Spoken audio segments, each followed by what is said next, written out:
Off with the new health minister.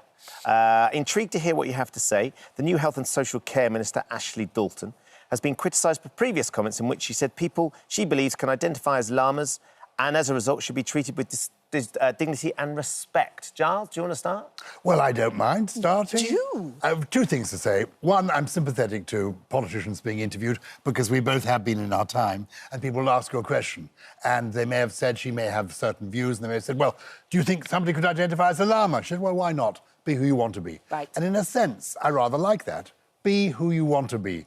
The common sense view is that people are people, and that's what most of us think. But if somebody wants to identify as a llama, why not? And I was saying I like to identify as a llama earlier, and you said to me, please don't spit. Yeah. And I didn't know that. So, oh, they're terrible But I'm spitters, quite relaxed llamas. about it. So I think it's not an issue for you? this, to be honest, is an old story. Do you think it's a throwaway comment that's Exactly. just been And I think it's rather like, do you remember Peter Mandelson, who became our ambassador, having said some unpalatable things about Donald Trump a few years ago? Maybe... OK, one of the issues, of course, I hear what you're saying, Giles, but one of the issues, though, Saida, and you will know, you've both been frontline politics over the years, is that things that you have said in the past can come back to haunt you when suddenly you take on a position of responsibility. Something that perhaps might sort of resonate a little bit stronger with some of the viewers is that she's previously said that women-only toilets should be banned. She doesn't think we should have gendered bathrooms. I mean, that is something that would be more fertile or virile, not quite sure what or febrile would probably be a better word. I think there are so many bits to this. First of all, I'm completely with Giles. Like, we all say things. And I think one of the things that you can do, and I respect politicians for, is to say, you know what, I got that wrong. And actually, if I think in my 50s what I thought in my 20s, something has gone wrong because I haven't really grown up and changed. So I think, first of all, give them the benefit of the doubt. Right. Secondly, we don't know how this was said. But I'm also of the view that you can either make this debate quite toxic, or you can say, why don't we just have cubicles, like neutral cubicles? Whoever wants to use them can go in, lock the door, have their privacy, have their space, and then that's fine. So we don't need to have... What I am uncomfortable about, having spent a lot of my life fighting for female-only spaces where I felt women needed to have their safe spaces, I just want to be able to feel like that's not going to be taken away from women. This can't be a war about taking spaces away from women. But let's not also make this a toxic debate where we're trying to other somebody else. So just create neutral spaces where everybody feels safe and private in that space. Can I say something like that? Yes. Martin.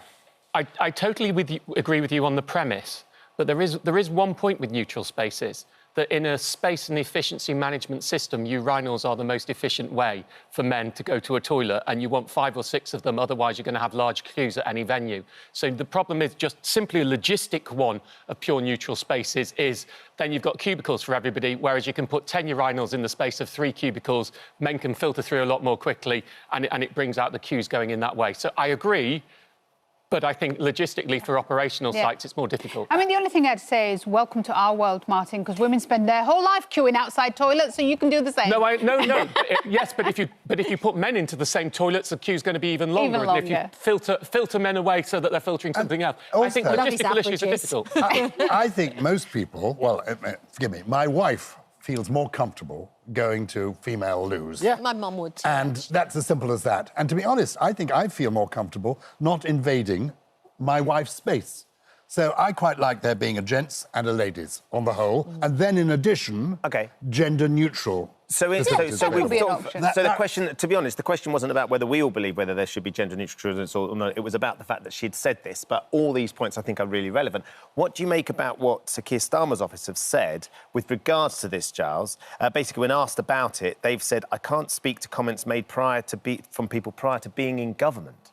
That feels like that's just them sort of saying, we don't want to have to deal with that because she said it before we've put her into this position. But if you don't say that, though, everybody's past comes forward to haunt you. Going back to Peter Mandelson and people saying unattractive things about Donald Trump. You've got to live in the here and now. And as you made the point, we all say things we may regret in the past.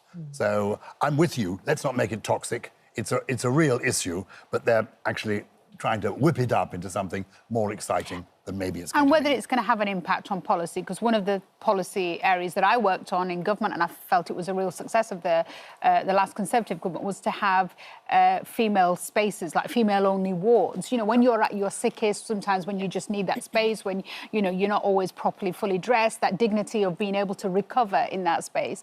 And I just hope that what we don't end up with the situation is really, you know, going backwards on some of these things that we made. And that is relevant here because she has become a new Minister of State at the Department of Health. Yes. So Yes. that is why So that's it's a legitimate Thank you for subject. visiting our This Morning YouTube channel. We upload new content every day, so go ahead and hit that subscribe button so you don't miss out, and we'll see you in the morning.